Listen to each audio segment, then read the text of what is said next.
गुजरात के वडोदरा में मतदाता सूची के सघन सुधार अभियान को लेकर जिला प्रशासन की अहम प्रेस कॉन्फ्रेंस आयोजित की गई। આપ સૌ વિદિત છો કે આપણે સ્પેશિયલ ઇન્ટેન્સિવ રિવિઝનની કામગીરી 28મી ઓક્ટોબરથી સમગ્ર દેશમાં થઈ છે। સમગ્ર દેશમાંથી જે 10 રાજ્યોમાં આ કામગીરી ચાલુ થઈ છે એ પૈકીનું ગુજરાત રાજ્યમાં પણ આપણે 28મી ઓક્ટોબરથી કામગીરી ચાલુ કરેલી હતી। સ્પેશિયલ ઇન્ટેન્સિવ રિવિઝન અંતર્ગત આપણે વડોદરા જિલ્લાની અલગ અલગ 10 વિધાનસભા વિસ્તારની અંદર આ કામગીરી તમામ તબક્કે થઈ રહી છે। વિશેષ કરીને બીએલઓ મારફતે આ સમગ્ર પ્રક્રિયા દરમિયાન ખૂબ જ જહેમતથી ખૂબ ચીવટપૂર્વક આ કામગીરી થઈ રહી છે। પાયાના જે કામગીરી છે એ બીએલઓ કક્ષાએ થાય છે। એમણે વિતરણની કામગીરી સંપૂર્ણપણે પૂરી કરી છે। ત્યાર પછી એમના કલેક્શનની કામગીરી મેપિંગ અને મેચિંગ માટે પણ લોકોને સતત ગાઈડ કરી રહ્યા છે અને કલેક્શનની કામગીરી પણ ઘણા બધા અંશે પૂરી કરી છે। સાથોસાથ આપણે એમને ડિજિટાઇઝેશનની કામગીરી લગભગ 5 લાખથી વધારે ફોર્મ એમને ડિજિટાઇઝેશન પર આ તબક્કે કરી દીધેલા છે। આગામી 4 દિવસ દરમિયાન આપણે વડોદરા જિલ્લાની અંદર વિશેષ એક ઝુંબેશ કરવા જઈ રહ્યા છીએ।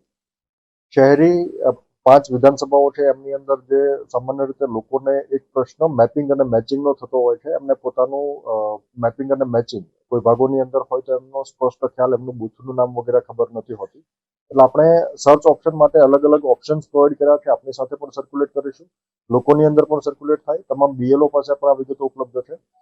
એક જેમની સોસાયટીનું નામ ખબર હોય અને એમના આધારે સર્ચ કરી શકે એ રીતે આપણે એમને અલગથી પીડીએફ પ્રોવાઈડ કરીએ છીએ। માનો કે કોઈને પોતાના વિસ્તારની પણ ખબર નથી, વિધાનસભા વિસ્તારની માત્ર ખબર હોય કે એ સમયે કયા વિધાનસભા વિસ્તારમાં આવતા હતા, તો એના માટે અલગથી એક પીડીએફ આપણે પ્રોવાઈડ કરીએ છીએ જેમની અંદર એ નામ પોતાનું સર્ચ કરી શકે। આ સાથોસાથ આપણે અલગ અલગ રીતે એમને સર્ચ કરી શકે એ પ્રકારે 6 કે 7 ઓપ્શન્સ આપણે એક્સપ્લોર કર્યા છે। એ તમામ ડોક્યુમેન્ટ ક્યુઆર કોડ સાથે આપણી સાથે પણ શેર કરીશું જેથી કરીને લોકો એમનો મોટી સંખ્યામાં ઉપયોગ કરી શકે। સર્ચ ઉપરાંત આપણે એમનું પ્રોજેની મેપિંગ કરવાનું છે, એ પ્રોજેની મેપિંગ પણ એમના આધારે કરી શકશે। આપણે આગામી દિવસે જે કાર્યવાહી કરીએ છીએ, ગયા વખતે 16મી અને 17મી તારીખે આપણે કેમ્પ કર્યામાં મોટી સંખ્યામાં લોકોએ ભાગીદાર થયેલા હતા।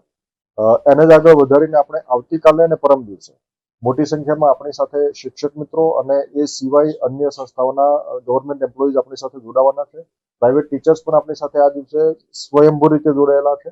અને આવતીકાલે અને પરમ દિવસે જે સોસાયટીઝની અંદર મેપિંગના પ્રશ્નો, મેચિંગના પ્રશ્નો અથવા કલેક્શન ઓછું થયું છે ત્યાં આપણે કેમ્પ કરવા જઈ રહ્યા છીએ।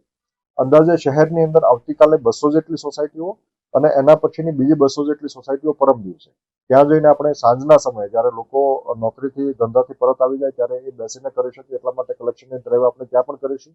ત્યાં પણ વોલેન્ટિયર્સ પણ આપણી સાથે જોડાવાના છે।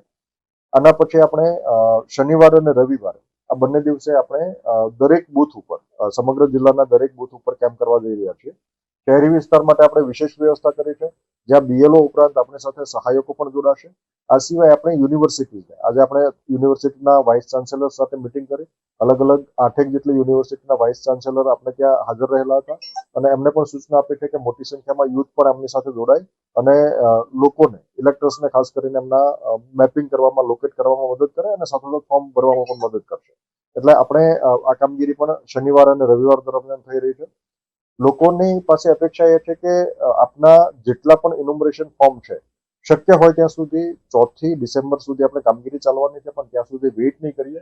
શનિવાર અને રવિવારના દિવસનો મહત્તમ ઉપયોગ કરીને આપના તમામ ફોર્મ્સ આપણે સબમિટ કરી દઈએ એવી અપેક્ષા લોકો પાસે રાખું છું જેથી કરીને બીએલઓઝને ડિજિટાઇઝેશનની કામગીરી માટે પૂરતો સમય મળે છે। આ સિવાય જે લોકોના ડોક્યુમેન્ટ્સ અવેલેબલ નથી, ખાસ કરીને જેમનું મેપિંગ અને મેચિંગ શક્ય નથી, જે કિસ્સાની અંદર એમણે પોતાએ અલગ અલગ સર્ચ ઓપ્શન વિચાર્યા, જેમણે પોતાનું મેપિંગ 2002માં નામ નહોતું અથવા તો એમને ખબર નથી કે એમનું નામ ક્યાં છે, એક્સટેન્સિવ સર્ચ કર્યા બાદ પણ જો આપનું નામ ઉપલબ્ધ ના થતું હોય તો આ કિસ્સાની અંદર જે ઇલેક્શન કમિશન ઓફ ઇન્ડિયાના આપણા ઇન્યુમરેશન ફોર્મના પાછળના ભાગમાં જે ડોક્યુમેન્ટ્સની વિગતો આપવામાં આવેલી છે આ ડોક્યુમેન્ટ્સ પણ આપણે તૈયાર રાખવા જણાવવામાં આવે છે જેથી કરીને આપણે જ્યારે ક્લેમ્સ અને ઓબ્જેક્શનનો તબક્કો આવે ત્યારે આપણે ડોક્યુમેન્ટ્સ પણ તૈયાર રાખી શકીએ। માનો કે કોઈ ડોક્યુમેન્ટ અવેલેબલ નથી તો આ કિસ્સાની અંદર આપણે સ્પેશિયલ કેમ્પ પણ રાખવાના છીએ વીએમસી અને સાથોસાથ આપણે ગ્રામીણ વિસ્તારની અંદર અલગ અલગ જગ્યાએ કેમ્પ પણ રાખીશું જેથી કરીને ડોક્યુમેન્ટ જો ઉપલબ્ધ ન હોય તો ડોક્યુમેન્ટ્સ પણ આપણે અત્યારથી જ એમને કાઢવા માટેની પ્રક્રિયા હાથ ધરી શકાય।